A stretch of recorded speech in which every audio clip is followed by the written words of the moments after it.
And if we understand that other animals have either a sense of well-being or can feel miserable or can be calm or can be fearful, all of these things that, as you say, are very obvious. If we admit that these other creatures have a sense of their own lives, then a lot of things that we do to them, whether on purpose or as a byproduct of the fact that, we're clearing the whole world off for human occupation, those things become a lot more uncomfortable for us. So I think that's why so many people who know only one thing about animal behavior know this very awkward word, anthropomorphism, and they know that you're not allowed to project human thoughts and emotions onto other animals. But that doesn't mean that other animals have no thoughts and that other animals have no emotions that humans also have.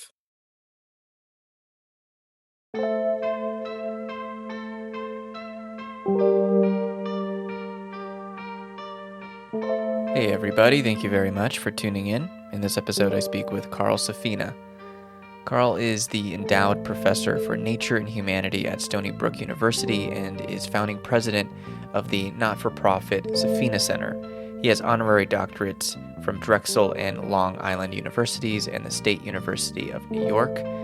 He is the author of numerous books, including Becoming Wild: How Animal Cultures Raise Families, Create Beauty, and Achieve Peace, and Beyond Words, What Animals Think and Feel. And just to read from his bio a little bit, Carl's lyrical nonfiction writing explores how humans are changing the living world and what the changes mean for non-human beings and for us all. His work fuses scientific understanding, emotional connection, and a moral call to action. He grew up raising pigeons, training hawks and owls, and spending as many days and nights in the woods and on the water as he could.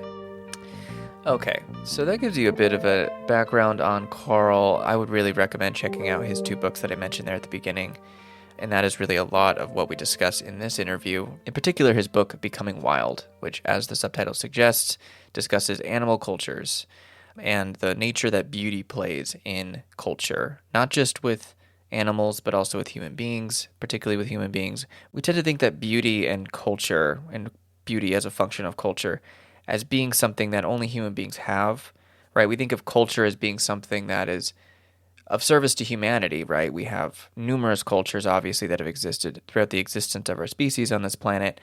Well, I would say in the West in particular, it's not necessarily everybody, but certainly for those of us in industrialized Western nations, we may have a hard time conceptualizing or believing or understanding that other more than human life have cultures as well, that cultures serve an evolutionary function in a lot of species. So I asked Carl to explain, why is it that within the scientific community, for those that are studying, biology, ecology, and so on, why it's difficult to maybe come to that understanding, and why it's been a more recent understanding that culture is a part of animal societies. It's how animals pass on knowledge and understanding of the world and their environments, that is done through culture. Why did it take so long for science to come back to that understanding? So he gives us a bit of an answer as to why that is. And again, as I mentioned before, with beauty, we think of beauty and it seems like this very, I don't want to say abstract, but it seems like it's what purpose does beauty serve in our lives as living human beings, right? What do we get out of observing, perceiving, and appreciating beauty? Well, it's similar to what animals experience too. More than human life also have the same kind of thing. It's not just something that's limited to human beings.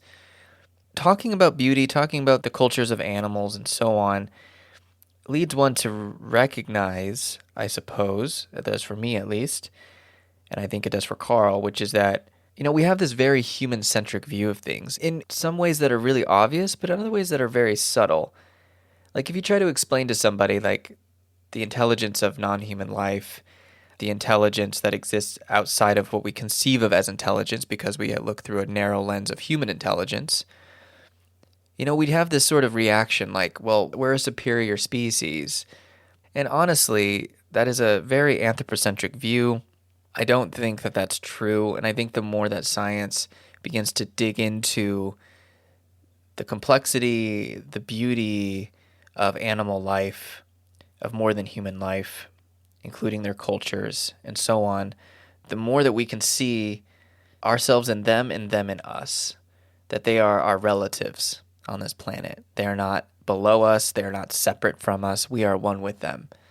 And that what we do to them, we're doing to us, right? So the destruction of the planet in service to infinite growth paradigm within a capitalist system is killing off so many life forms. It is making us more miserable as a result as well. What does it say about human beings in our cultures that when we diminish and destroy the cultural capacities of other living beings? And that is what's happening. And this is really important when we talk about conservation, right? The thing that Carl really talks about is that when we think of conservation, we think, okay, we can take these animals, we can put them in a conservatory, we can put them in some space that we can make sure that they're taken care of. But as soon as you try to release them back into the wild, there's something missing. They're unable to adapt. They're unable to make sense of what they're supposed to do because we've relied so heavily on this idea, this very reductionist idea that genetics alone will, like when it comes to migration patterns or knowing how to find food or how to hunt or how to do any of the things that animals need in order to survive and thrive in their environments. We've reduced that to this idea of genetics and instinct, when culture is really the most important thing in this regard.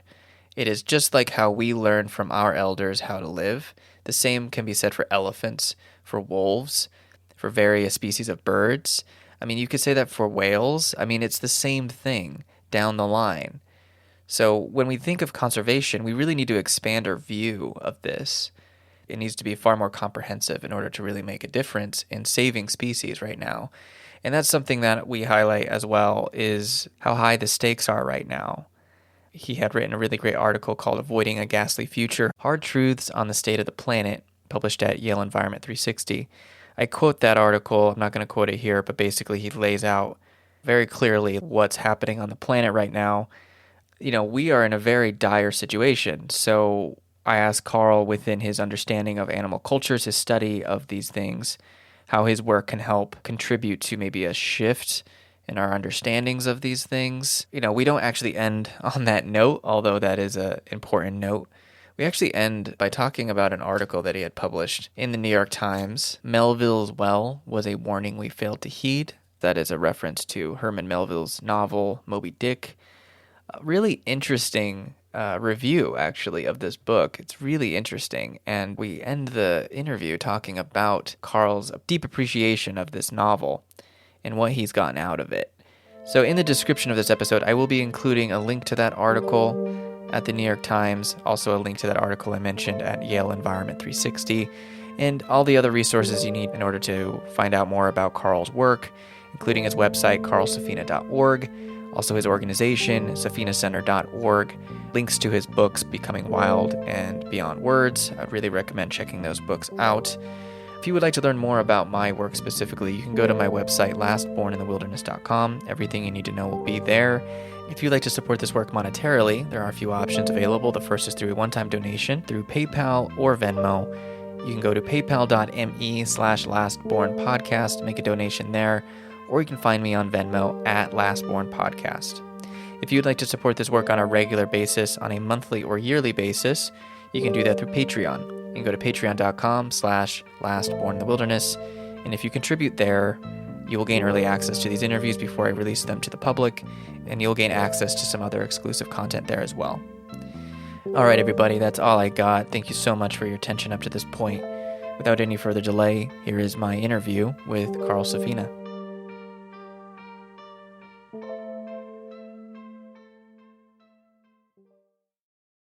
Carl, thank you very much for joining me for this interview.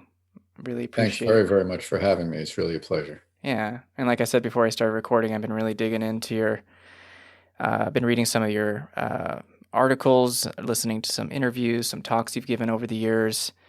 Been reading some of your books as well, and I have to just commend you for being a really beautiful nonfiction writer.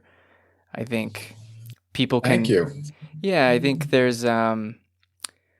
I tend to be attracted to nonfiction in general, as far as what I read, and but sometimes there's a lacking of beauty in the prose, and that is not the case in your work. So, yeah, I recently read a description of one of my heroes, Peter Matheson, and it said that he wrote nonfiction in the lyric tradition. mm, So lyric I thought, tradition. hmm, Yeah, maybe that's what I'm trying to do.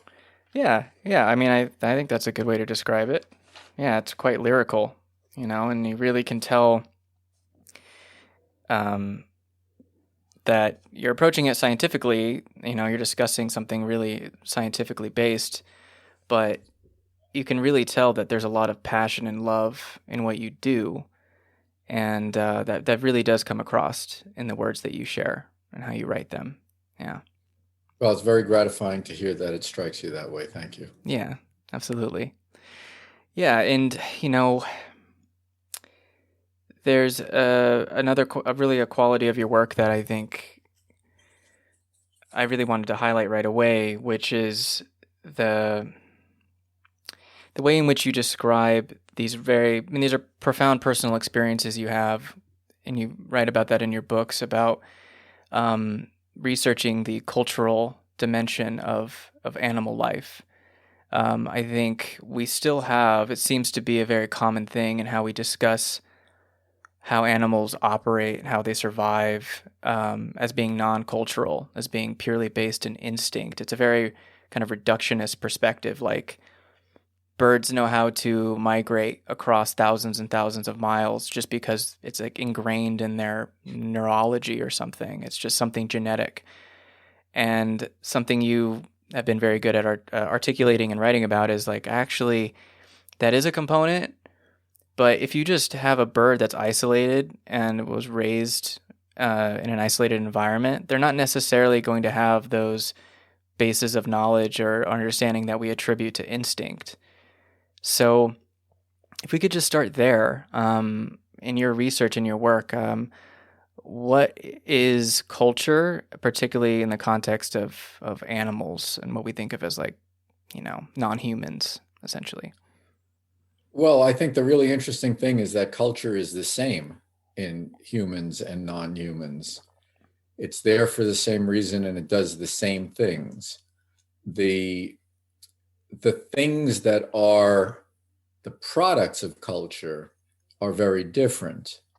Humans have a wide array of cultural products. They are both immaterial customs, preferences, behaviors, even things we're attracted to that are cultural, but we also have a huge material culture. We have an ideological set of cultures. But what culture is and what culture does for humans and for non-humans is that culture is what you learn from your social group that answers the question, how do we live here? And this is true whether you're a person or a sperm whale or an elephant or a goose. Um, Life is different in different places. What you do, where the food is, where you migrate to, where you go in summer, what is dangerous, what is good to eat, what you need to avoid eating, who is a predator. These things that you learn socially are cultural. And so, because most other animals don't have much of a material culture, the idea that they have any culture at all has been overlooked and, in fact, denied for a long time. It's only been in the last few years that the idea that non-humans actually do often, not for every species, there are many species don't, but many species do, that non-humans often do have culture. This is something that's been really, I would say, scientifically accepted only in the last maybe decade. Certainly 2 decades ago, it was hugely controversial, but like with a lot of things with animals, the more we learn about them, the more things we realize that we once dismissed are actually there and very important. Yeah. Yeah, this sort of when I think of when you talk about this, is this fear or this aversion to applying some sort of anthropomorphic projection on animal life, like that we are projecting our own, humanness onto other animals. And Yeah. I mean, what is that all about? I mean, I can understand why people might want to be wary, maybe wary of doing that, but at a certain point, you're kind of just dismissing things that are really kind of obvious, right? Well, you're not only dismissing things that are obvious, you're dismissing what the data actually shows. Mm-hmm. And I think there was a very good reason for doing that a long time ago, like 50 years ago. And there's not a really good reason for doing that now. There's a bad reason why it's done now. So the good reason was that 50, well, actually more like 70 years ago, um, some people decided that the study of animal behavior should be a science, should be conducted scientifically. And so they had to throw out all of the former beliefs about animal behavior, which were based in myths or in proverbs, um, or things like, ants are industrious, grasshoppers are lazy, foxes are clever. These things that came from fictional stories that were meant to be allegories about human behavior. So we needed to throw all of that out. And they said, the science of animal behavior is we're going to just watch what they do and we're going to describe what they do. We're going to do that systematically and scientifically. And the question about what they think is not a scientific question because we have no way into their mind. So it can't be answered, can't be addressed scientifically. So that's out of bounds. And so that was a good reason for it to be out of bounds if there was no way in. Mm-hmm. And then that was taught so that by the time I was a college student, it was a rule. You are not allowed to assume or even guess that mental processes of non-humans could be anything like the mental processes of humans. This was now a hard rule. Science is not supposed to have hard rules. Religions have hard rules. Science is supposed to be curious and go where the evidence leads. And what has happened over the last 70 years is neuroscience has developed. We now understand a lot about how brains work. We can look at brains working in MRIs and by putting, hooking up wires around skulls, and you can watch people's brain waves while they are dreaming and things like that. But you can do that to other animals as well. And the gathering principle of all of biology, all of living things are organically related and they're evolved. Our brain didn't just come from the store. We got our brain from someplace. It wasn't made by people, right? And we got it from other ancestral forms of life.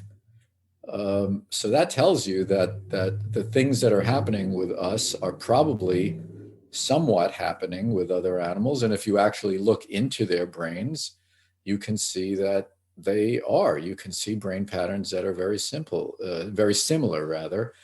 And the brain chemicals and the hormones and everything, these are all the same, exactly the same in many other animals, certainly all vertebrate animals.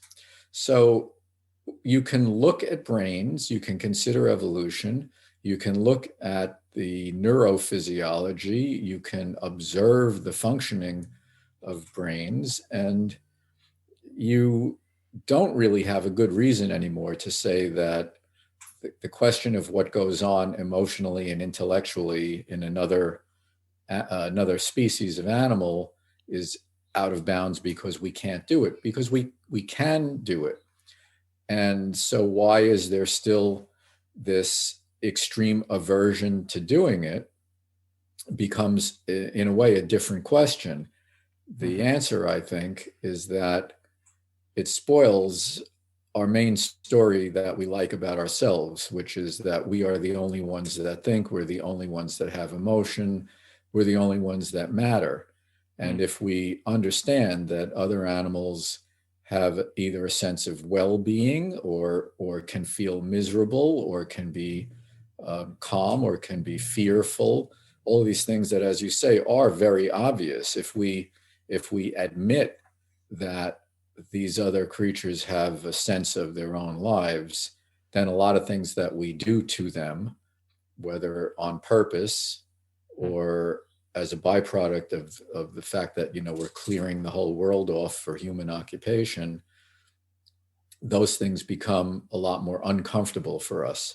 So I think that's why so many people who know only one thing about animal behavior know this very awkward word, anthropomorphism, and they know that you're not allowed to project human thoughts and emotions onto other animals. But that doesn't mean that other animals have no thoughts and that other animals have no emotions that humans also have. Mm-hmm. Yeah. Well, when you were starting your scientific career, there was, of course, we need to not project those human ideas of what we think of emotion and culture to be on animals. I mean, at what point in your life, in doing your work, did this begin to change for you? Did you already believe that animals had consciousness and emotions and inner lives before this, or did you have some sort of event or some series of experiences that showed that to you? Well, the funny thing is that I started to realize that other animals have lives that are very parallel to ours in many ways when I was about 7 years old, because I started raising homing pigeons when I was a little boy. And I used to just stand in their coop, or I'd watch them flying around overhead. And in the coop especially, they decide who they're going to mate with. They build their nests. Sometimes they fight. They fight over mates. They fight over space. They squabble over food. They go out. They fly around. They come back. They feed their babies, and then it's nighttime, and they go to sleep. And we were living in Brooklyn in an apartment building where everybody in the apartment building had decided who they were going to mate with, and they made their nests. And sometimes there were fights and squabbles, and the adults left for a good part of the day, and then they came home and they fed their babies and they went to sleep. In broad strokes, it was exactly the same thing. The pigeons had their version of it, and we had our version of it. And then I only learned in college that you're not allowed to do that and to think that way. And I always thought, nah, that's not really right. Mm-hmm. These rules are not the right way to approach it. But I considered it, and I never felt that it was really right. And then I was lucky enough to get into a graduate school program with a professor who also studied wild animal behavior.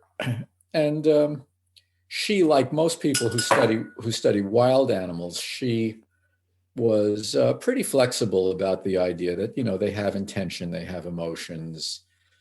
You see them recognizing things at very fine scale. They know what's going on, and that's very obvious. It's only when you do something like you take them totally out of context and you put pigeons in a cage with a lever and you try to teach them to press a button and make a light up that you can imagine that there's nothing much going on inside them. But if you watch animals making decisions in the free living world, you realize that they do know a lot of what's going on. So I was lucky enough to be around a person like that, and it was never a real hardship for me.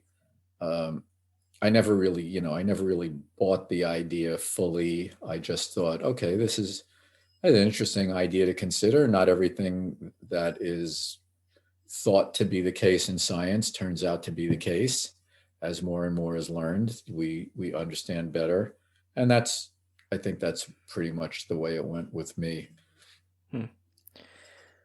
Yeah, and so of course that led you down some path to where you are today, where you've developed quite a bit of, a lot of work that you've produced that's demonstrated this point that animals do have cultures.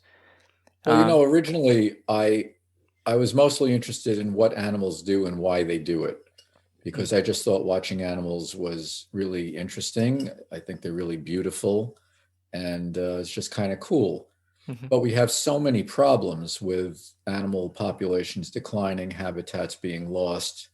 We're changing the atmosphere and we're changing everything. So for a long time, I got very involved in conservation work. Mm-hmm. And it's only in the span of the last two books that I kind of went back to my original interest. What do they do and why do they do it?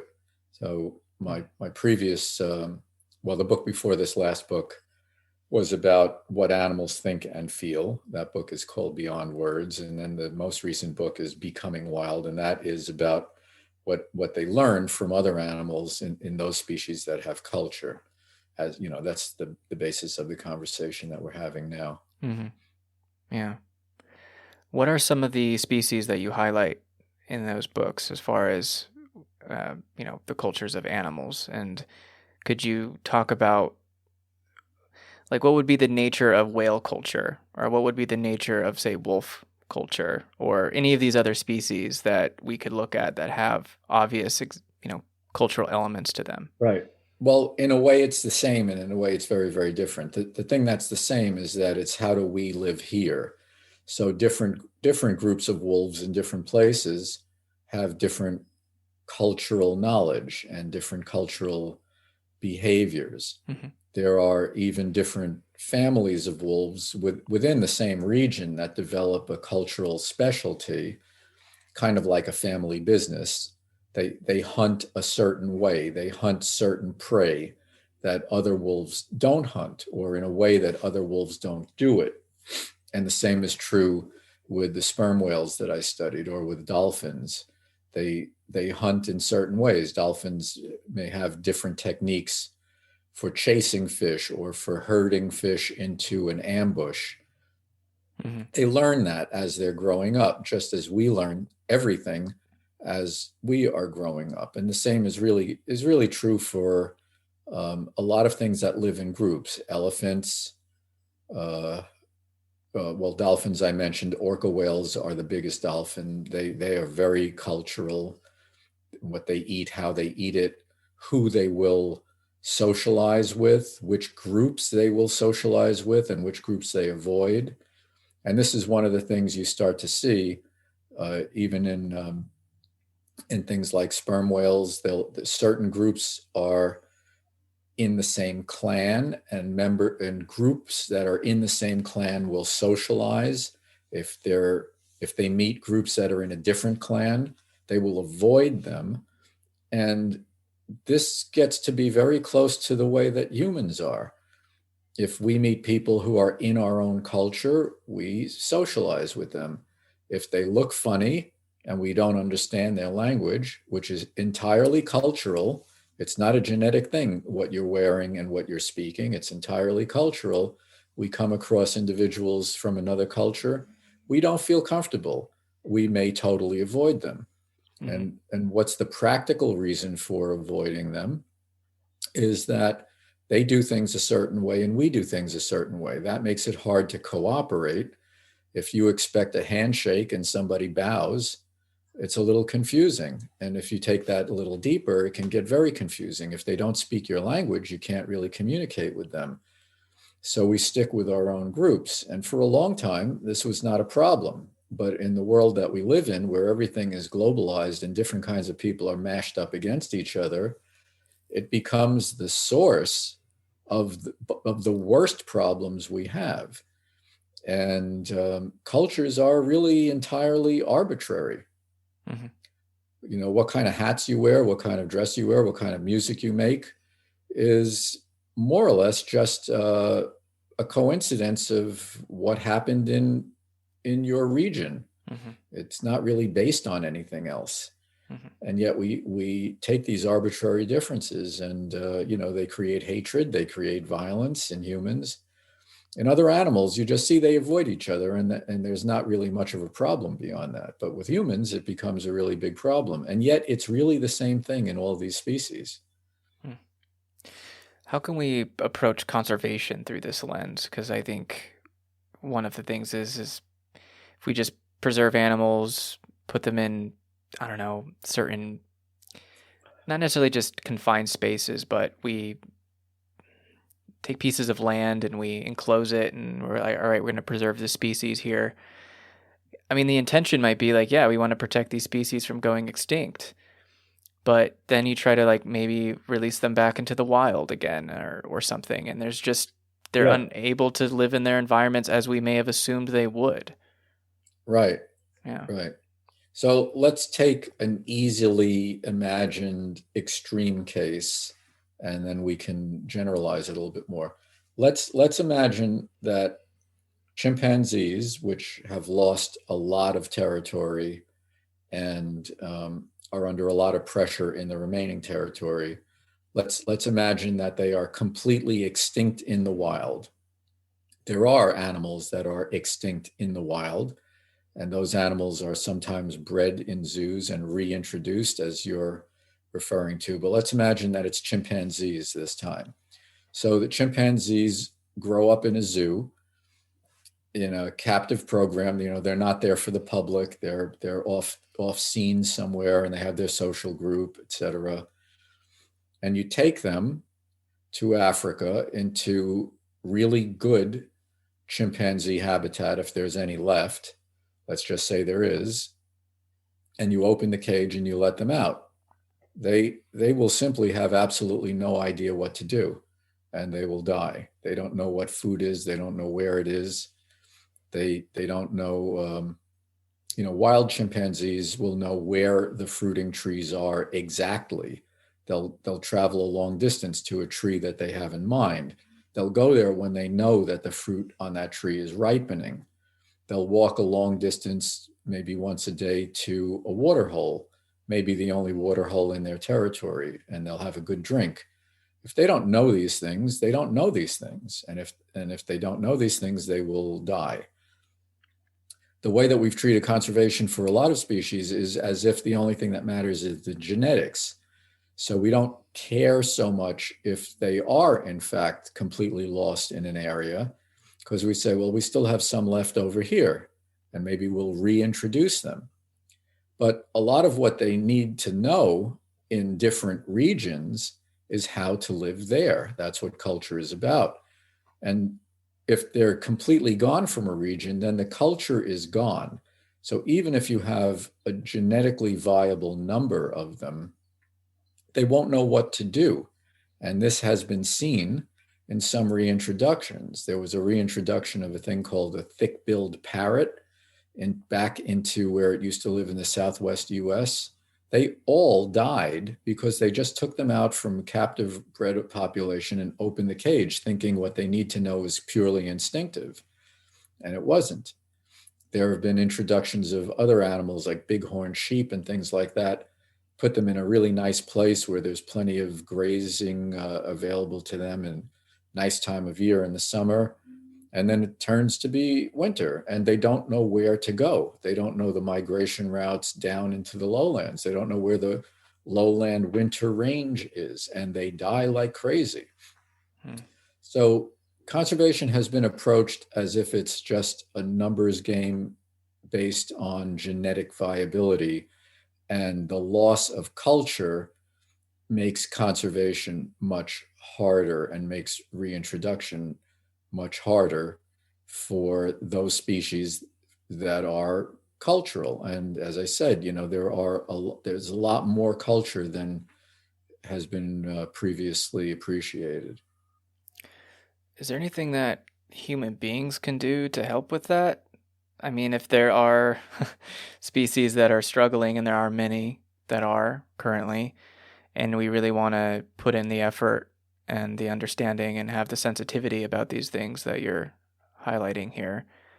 I mean, what approaches could we take? So yeah, we have animals that have been dislocated and raised in certain environments, and then you try to put them in a place and try to really recreate something for them so that they can thrive again. I mean, what can we do? Are there frameworks? Are there certain ways Well, in which? Yeah. I think the thing is to learn the lesson that you can't let that happen Mm-hmm.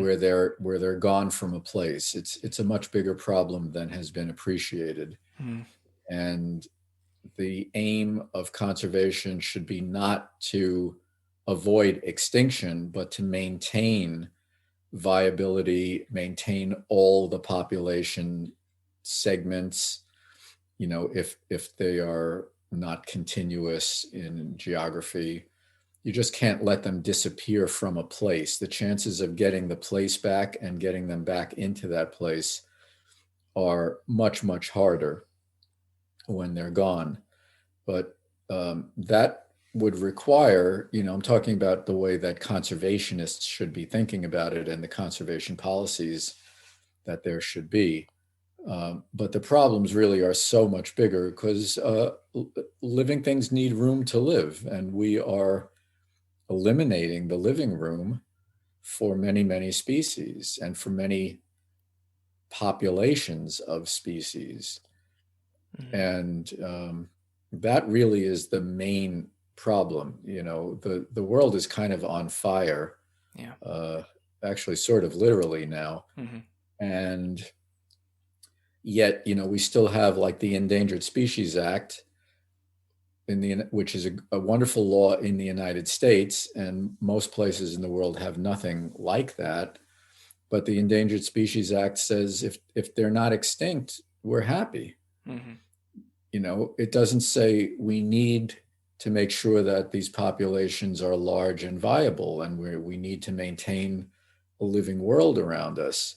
It sets this floor that just says if we still have some left, then we'll call it good.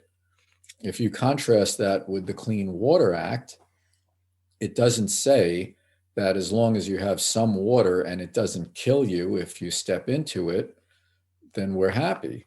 It says that the water of the United States must be, as it says in the law, quote, swimmable and fishable. It has to be good water. It has to be better than it is now. That the act came into effect when a lot of the water was very, very polluted, and the idea was to clean it up.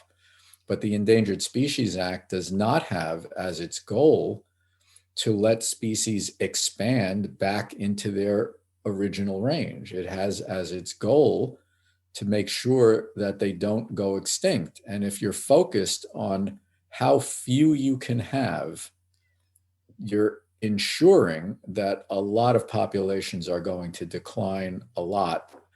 And that's what we have seen in the last few decades.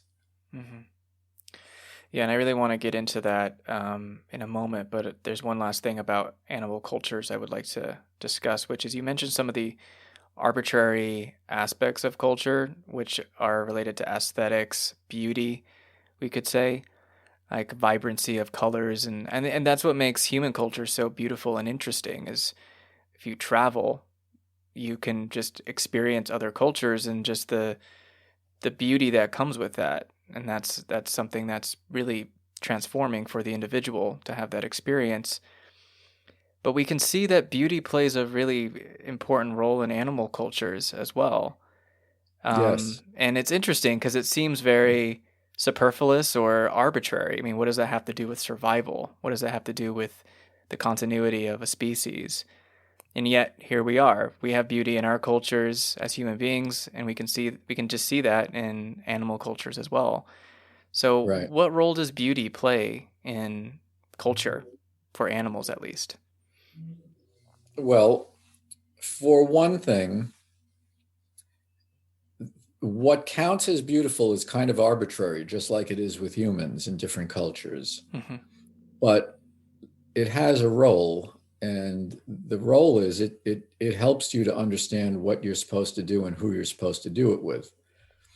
So, for instance, birds are a really great example. They're kind of familiar, and their senses are more like ours. Other mammals rely a lot more heavily on smell, and it's hard for us to understand that so much. But birds are very visual. And we hear them singing. So when they are singing, they're singing so that the appropriate birds will get the appropriate message. Part of that is guarding territory. Part of it is attracting mates. Attraction is an aesthetic. Even repulsion is an aesthetic. So the singing has an aesthetic it has a practical purpose that's delivered in an aesthetic sort of message that is received aesthetically. I'm either going to avoid or I'm going to be attracted to this song. And the same is true with the physical look of many birds. You know, usually, as many people know, it's the males that are very highly colored and the females are much more camouflaged. Females tend to sit on the nest more than males do. That's one reason they're camouflaged. But the reason the males look the way they do is females choose those colors and they choose those really fancy feathers. And that is an aesthetic preference. The result of the aesthetic preference is that the species develops a look. The look helps the female to understand that she's choosing the right mate of the right species. And yet the way that that potential mate looks is the result of females choosing for hundreds of thousands of years. A paper just came out where there are two species of songbirds. They're very closely related. One of them lives entirely within the range of the other. In other words, the ranges more or less overlap, but one of them is completely inside the larger range of the other. They're biologically and genetically, they're capable of producing viable hybrids, but they don't interbreed in the wild. And what keeps them apart from interbreeding is they sing differently. And songbirds learn their songs culturally, for the most part, from listening to either their father when they're in the nest or from listening to males of their own species when they're out of the nest. So this is an aesthetic that they learn and that they copy, and then they use it. A paper came out just a few weeks ago. There's a bird in Australia, used to be very abundant and is now extremely rare because of habitat loss. They're so far apart from each other that young males frequently never hear a male of their own species singing. So they don't learn the right song. And because they're not singing correctly, females, even though they're so rare and they hardly ever bump into each other, females don't mate with the few remaining males who are not singing correctly, which accelerates the path to extinction of this bird that's been declining. Now it's declining a lot faster because the survivors are not mating properly because they're not singing right. And this is all an aesthetic thing. A really weird thing about aesthetics is how much of the aesthetics that we perceive in the world is sort of universal. We have this universal sense of aesthetics that I think is easy to see if you think about flowers. Everybody loves flowers. I've never met anybody who doesn't like flowers. There's a multi-billion-dollar industry for growing flowers because we like how they look and we love how they smell. But why are there flowers? There are flowers to attract pollinators. They attract the pollinators with their look and with their scent. The pollinators are mostly insects. Insects are not our ancestors. We did not descend from the same line that insects were on. So they developed their aesthetic sense that tells them that flowers are attractive, they look attractive, and they smell attractive. The flowers developed their look and their smell as they co-evolved with the pollinators. And we should have no greater sense that flowers are pretty than we have that roots are pretty. We don't find roots to be very pretty, but we love flowers. This is a weirdly universalized sort of aesthetic sense, I think, that flowers developed to be attractive to pollinators. And even though we are not pollinators, we're attracted to flowers. Most people's favorite colors are either blue, the color of the sky, or green, the color of the vegetation in the world around us. It's not some esoteric color. It's the most common colors on Earth. We also tend to love sunsets. We tend to think that the moon looks beautiful. We tend to like the sound of running water and the breeze in the trees. These are all aesthetic things. And what they seem to give us is a sense that the actual natural original world, the world in which we became who we are and what we are, is really pleasing to us. And aesthetics is not a property, not a property of anything. The flower is not beautiful. The flower is just the flower. We perceive the flower as beautiful. It's just an aesthetic judgment that our brain makes for us. Our brain tells us the flower is beautiful because in reality, the flower and the roots are, no different really in terms of their own aesthetic properties. And our brain is telling us that the most common things in the natural world around us are all really beautiful. The feathers of these birds that are meant to attract birds are beautiful to us. The smell of flowers that are meant to attract bugs is beautiful to us. The sunset looks beautiful. The sky looks beautiful. And I think that our brain has evolved this sense of the beautiful because it helps us to feel at home in the world. And if you didn't feel at home in the world and you didn't feel that the world was beautiful, you would be faced with just surviving. Nothing would be emotionally rewarding to you.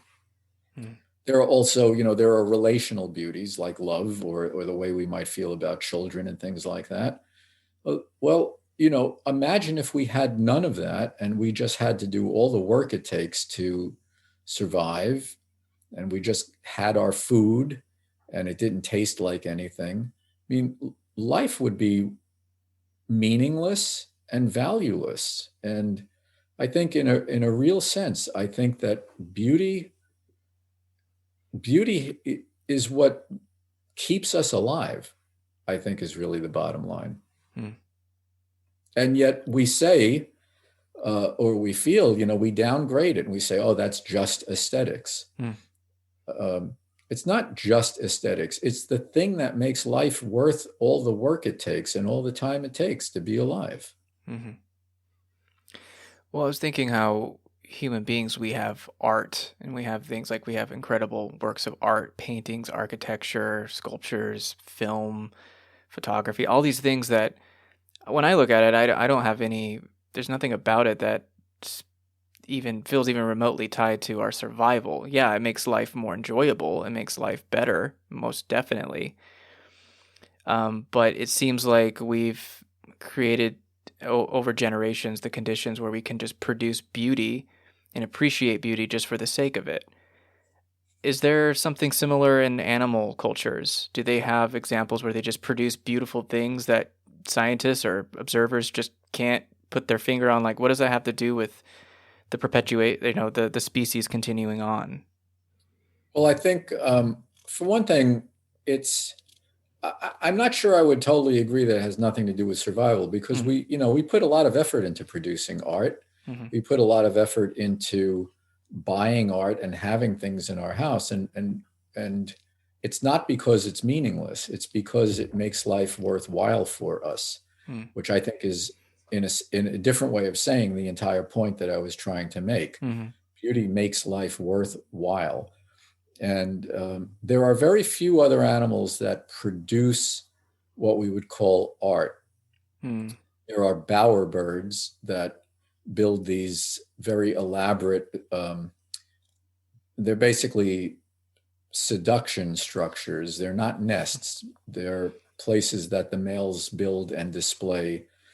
And they take enormous pains to decorate them certain ways. If you move things around, they'll put them back the way they were. And they seem to really construct things with a purely aesthetic sense, not a structural sense. I mean, a beaver will repair a dam, but that's a practical matter. But these bowerbirds have a purely aesthetic sense of what they're building. There are not many, there are very few other examples of anything remotely like that in the non-human world.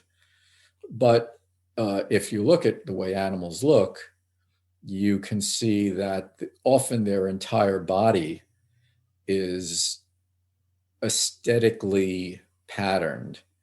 Look at fish on a coral reef, look at many songbirds or many birds in general. Many primates have unbelievable markings and colors and things like that. It doesn't, the fact that a monkey has a bright blue nose doesn't help it get through the trees. It's because these things have been selected over long, long periods of time. Humans do a lot of body ornamenting. We don't have particularly well marked bodies, as far as markings and colors and things like that. So we enhance that a lot, like with, let's say, makeup. Many women use eyeliner, right? And it sort of sets the eyes off. Well, start looking at other animals and look at the markings around their eyes. You'll see all kinds of wild mammals have black lines under their eyes, just like eyeliner, or they'll have black and then a white streak that totally sets off the eyes. These things don't just get there by accident. They get there because over a very, very long period of time, they have been chosen in the course of choosing mates who looks more attractive. There's a lot of competition for mates, which is, of course, is partly why we dress and wear makeup the way that we do, because there's competition, right? Yeah. So it's the same way throughout a lot of the animal kingdom. We just don't tend to understand it the way that it is. Mm-hmm. Yeah.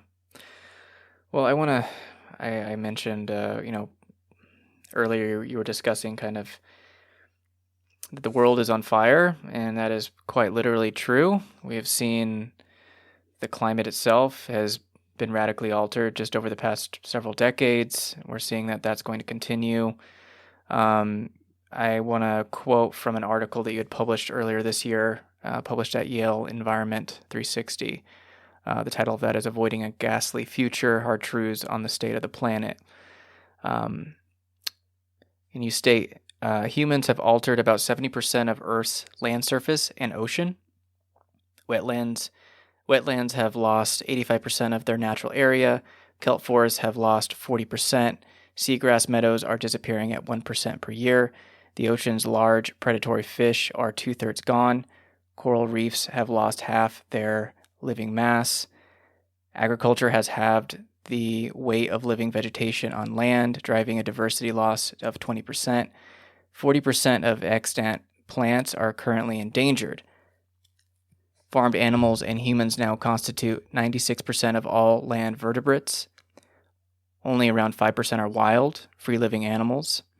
The world's wild populations of birds, animals, fishes, reptiles, and amphibians have declined by an average of nearly 70% in just the last 50 years, a breathtaking plummet.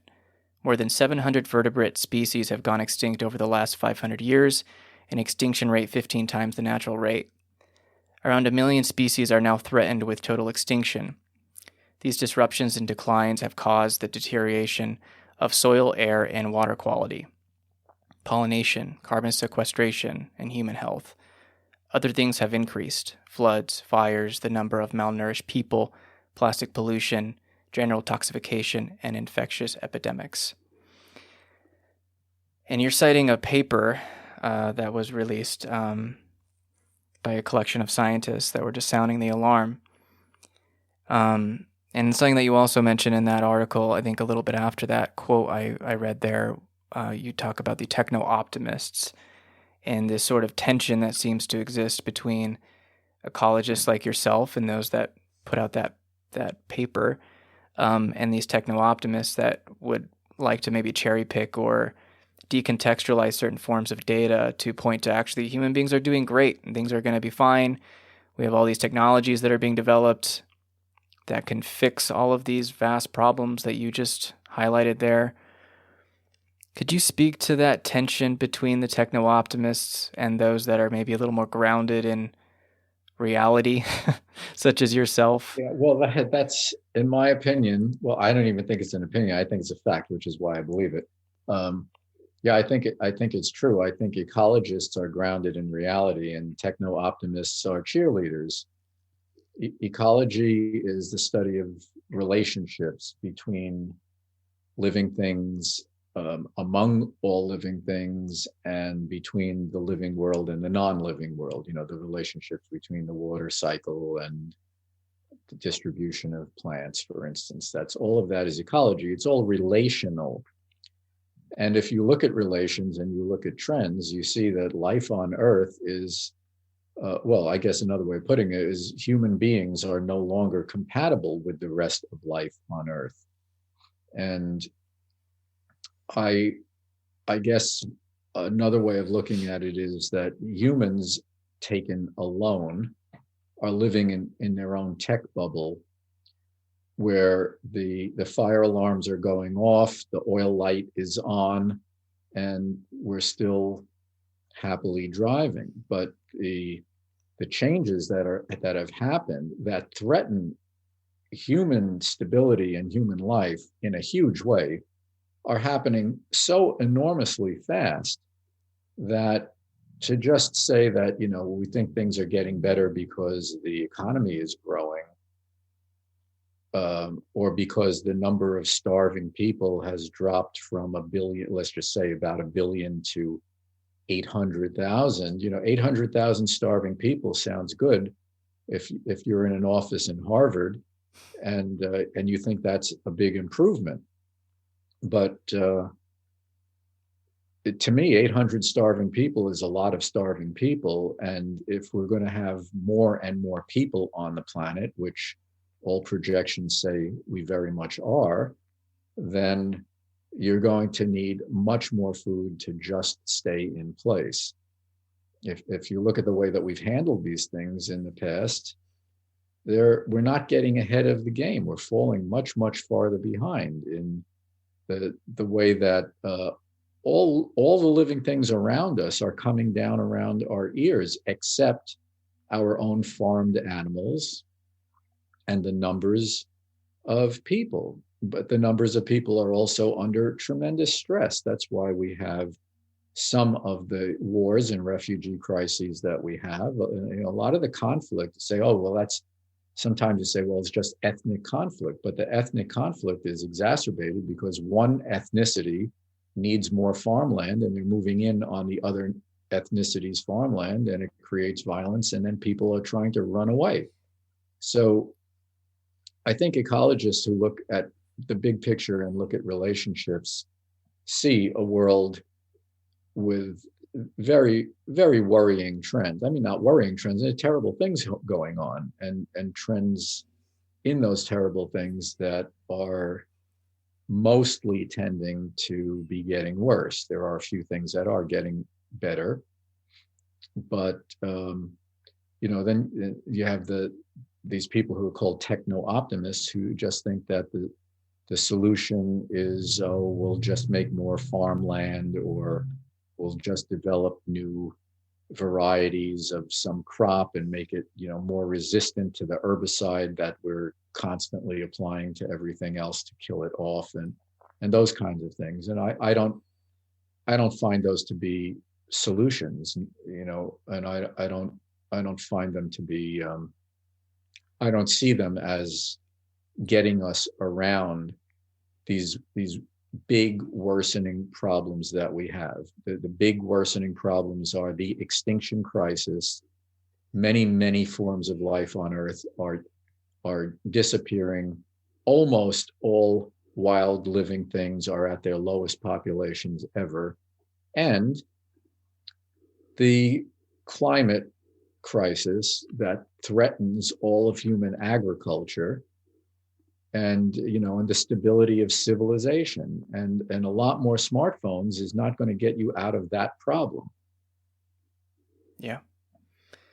And I would like to, as a final point, I really appreciated an article you had published in the New York Times not very long ago, I don't think. Melville's well Whale was a warning we failed to heed, in which you discuss Moby Dick, which is, of course, a classic novel.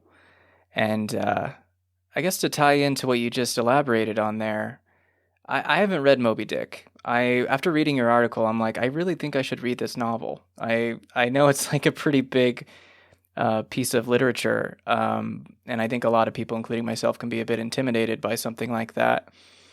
But the way you just described that book and what the author Melville was highlighting through that narrative, I mean, it sounds really incredible. And Yeah. I mean, could you describe your affection or your love or your appreciation of that novel and how that ties Yeah, into sure. this? It's kind of funny. Yeah, So I'm anxious to sort of jump in on the question. sure. First of all, in my most recent book, which is Becoming Wild, the book about animal culture, Hmm. the first part of it has to do with sperm whales, and of course, Moby Dick was a sperm whale. So if you write about sperm whales, Moby Dick is unavoidable. It's a huge part of the literature of the period. It's a huge part of the literature that has to do with that species. It's got some important facts in it that he observed when he was on a whaling ship for several years. So it's unavoidable. But a lot of those unavoidable facts are not strictly speaking about animal culture. So Hmm. that article is mostly material I cut from the manuscript of the book, but it was too good to do nothing with it.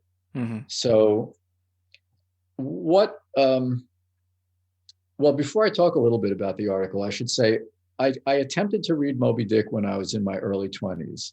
I found the book to be very dull, and I put it down. I think I put it down. I don't think I read the whole book. Hmm. I think I put it down, and I didn't come back to it until I was writing this book, which is decades later. Um, the Moby Dick, the book, is a difficult book to plow through. There's a lot of extra language in there. There's a lot that an editor could have done to streamline a lot of the ideas. But at the core of that book is some astonishing observations about life and the human condition and whales, and some very, very beautiful language. Melville went on this, he wasn't really born to go to sea. He went whaling partly because he wasn't really fitting in on land. And so he goes whaling, and whaling is in many ways, it's a rough and tumble thing in those days. These wooden whaling ships under sail, the voyages that would sometimes last 2 or 3 years before you came home again, the nasty work of doing that. And the crews were often drawn from all over the world. There were a lot of people who were not brushing up against each other in most of New England or the United States. People from the South Seas, people from Africa, people from the Caribbean. It was kind of like that was, in a way, the first melting pot, I guess you could say. And he got to be in and around a lot of people from very different cultures who would have been shunned in his normal New England culture. For one thing, most of them were not Christians. Mm-hmm. And for another thing, they had different ideas about things like sex. Mm-hmm. Melville also came to see what people can be like when they are the captain of a ship and can order everything around them and order all the people around them to do various things. He developed a tremendous hatred for authority based on, brutal things that he saw people doing to other people. And yet, these supposedly highly cultured, highly civilized Europeans were often very savage to one another, whereas these illiterate savages often had these innate sort of good manners, I guess you could call it.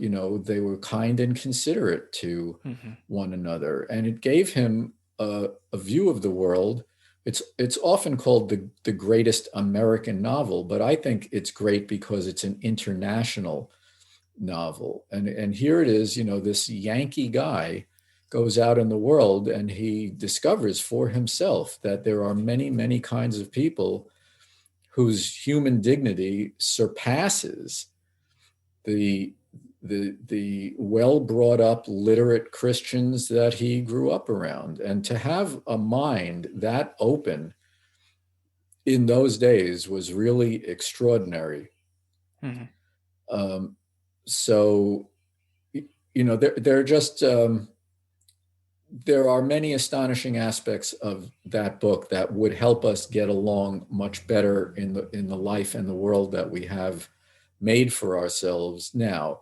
If we had learned, he wrote that in the middle of the 19th century, and if we had taken his warning and been very wary about the rise of autocrats and dictators and been very welcoming about people from other cultures and understood the majesty of nature and other animals around us that were embodied in Moby Dick himself, in this great whale, we would have done a lot better. Another really astonishing thing at the time is the whale is not the villain of the book. The villain of the book is the captain of the ship, Mm. who has a blind vengeance.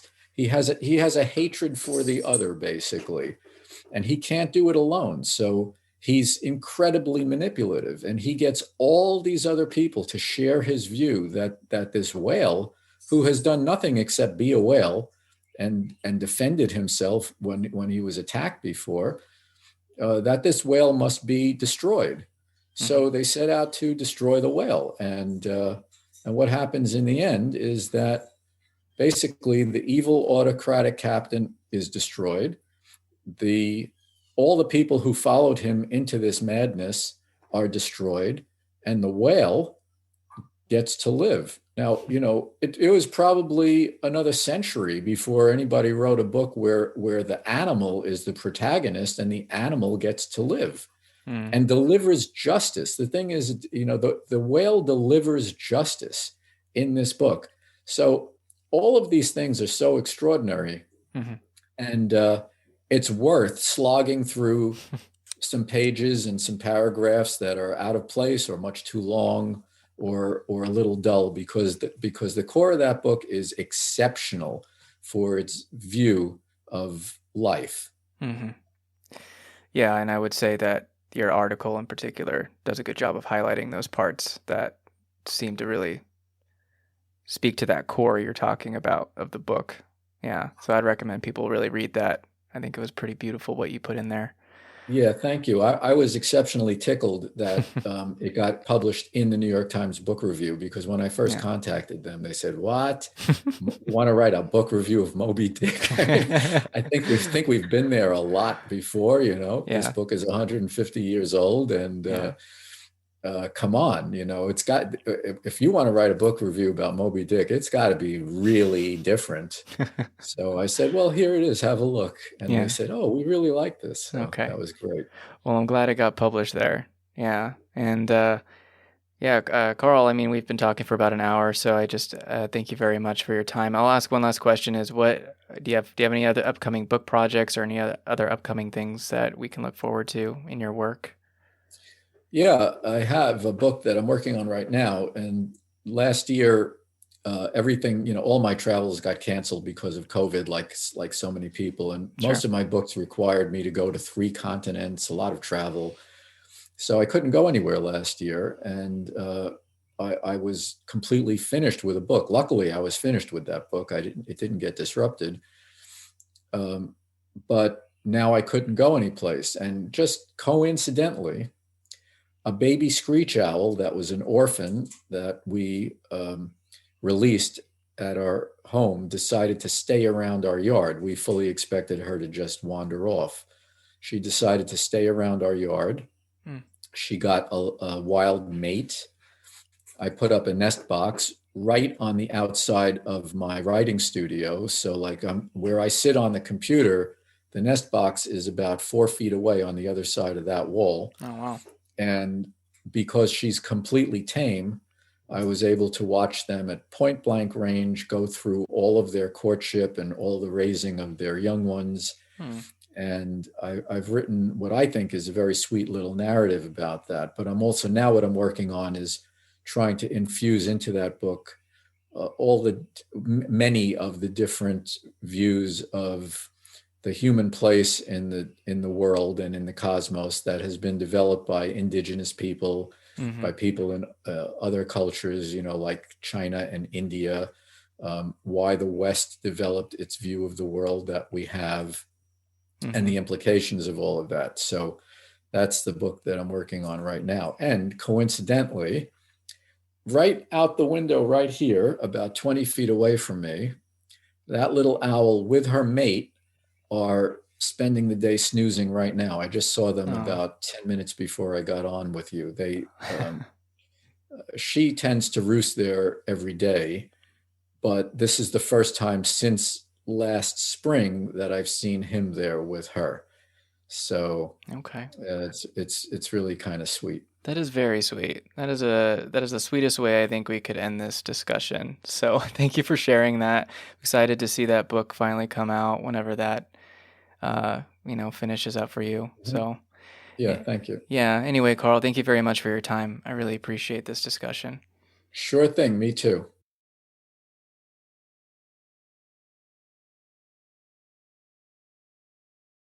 Hey everybody, thank you so much for listening to this episode of Last Born in the Wilderness. If you would like to learn more about my work, you can go to my website, lastborninthewilderness.com. Everything you need to know will be there. If you would like to support my work, there are a few ways to do that. The first thing you can do, of course, is subscribe to this podcast. This podcast is on numerous platforms, so wherever you listen to podcasts, it should be there. So consider subscribing. And if you'd like to support this work monetarily, there are a few ways to do that. The first is through a one-time donation through PayPal and Venmo. Go to paypal.me/lastbornpodcast. Or you can find me on Venmo at lastbornpodcast. And if you would like to support my work on a regular basis, on a monthly or yearly basis, you can do that through Patreon. Go to patreon.com/lastborninthewilderness. And if you support my work there, you will gain early access to these interviews before I release them publicly. You will find other exclusive content there as well. So to everyone that is a supporter of my podcast, however you choose to do that, thank you very, very much. If you would like to leave an audio message that can be featured on the podcast, you can do that through two means. You can call the phone number 208-918-2837 and leave a message up to 3 minutes long. Please let me know what your intention is with the message so that I can then choose to feature it or not feature it on the podcast. If you would like to also just go to my website, lastborninthewilderness.com, you'll find a link at the top of the page that'll let you drop an audio file if that is preferable. And that is it, everybody. Thank you so much again for listening to this episode of Last Born in the Wilderness. Have a great week.